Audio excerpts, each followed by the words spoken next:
Ang Headfulness Mission of Prosperity Church Incorporated o tinatawag na HMPCI Church sa bansang Pilipinas ay nagmumula sa paanan ng Mount Halcon, Bayanan Baco, Oriental Mindoro ay maliit lamang na kalipunan na mananampalataya. Sa unang yugto ng HMPCI mentor sa kanyang paglalakbay kasama ang pagbibigay pugay at pagpakilala sa kanyang mga sinasakupan.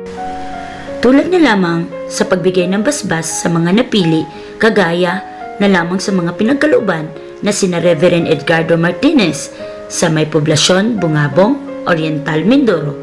Recognition Partnership Service of Bishop Bonifacio o Mali Quintain, Jesus King of Glory Church sa may Maraguoc, Gloria, Oriental Mindoro. Nagawa ng covenant to the living God during his anointing of Bishop Danilo Fabraon Flores bilang paghahanap ng guidance sa pagtakbo sa Sangguniang Bayan kasama ang asawa niya na si Reverend Edita Anthony Quintain, isang head teacher sa isang public school na nahirang bilang Counselor of all HMPCI Solemnizing Officers Association Lady Ministers.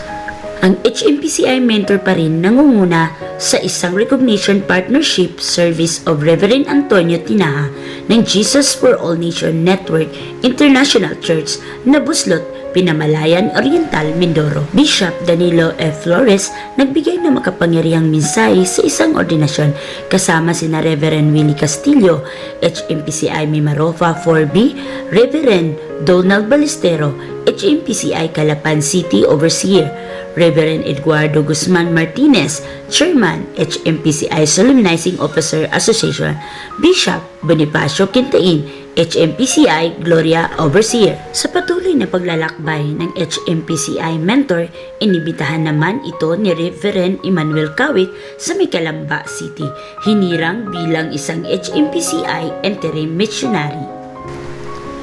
Kinabukasan, ang pag-recognize kay Sir Mariano B. Mauricio Jr. of Hampshire, USA for being HMPCI Social Media Evangelist sa kanyang The Daily Bread, New Hampshire, USA edition. Recognition of Sir Mariano Mauricio Jr.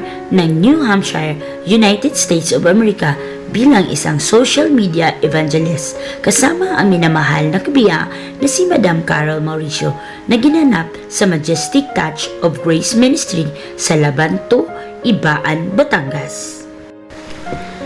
HMPCI mentor ay nagpapasalamat kina Reverend Engineer Milvin and Sis Angel Lavandero sa pag-sponsor sa activity na ito at sa pagbigay ng accommodation at Green Hills Hotel sa transportation, snacks at lunch.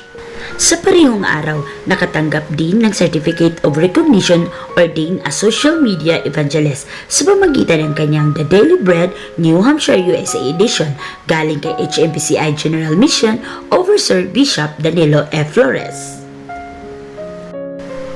Ang Headfulness Mission of Prosperity Church Incorporated ay patuloy na namamahagi ng kanilang mga programa sa panalangin na magagamit at pakipakinabang ng mga independenteng mga pastor sa buong Pilipinas. Patuloy sila sa bukas na alinmang independenteng mga pastor para madugtungan ang mga pangangailangan ng kanilang mga kawan o mga kaanib sa kanilang mga iglesia na kinasasakupan. Maaari niyo pong bisitahin ang kanilang website, email, Facebook, YouTube at maaari niyo ping tawagan sa 0963-747-9826. Alternative contact persons sa personal or through messengers. From Mindanao, Pastor Lenny C. Pulido, Butuan City. From Visayas, Pastor Logino C. Bago, Tagbilaran City. Southern Luzon, Reverend Danilo F. Flores, Mayabig, Baco, Oriental Mindoro. From Zambales, Pastor Estrelita Godornes, Masinloc, Zambales. Region 1, Region 2, Region 3 at Cordillera Administrative Region, Pastor Popoy Baluyot, Baguio City. Ang Headfulness Mission of Prosperity Church Incorporated or HMPCI Philippines nagpapasalamat sa patuloy na pagtanggap ng biyaya. Purihin ang Diyos. God bless us all!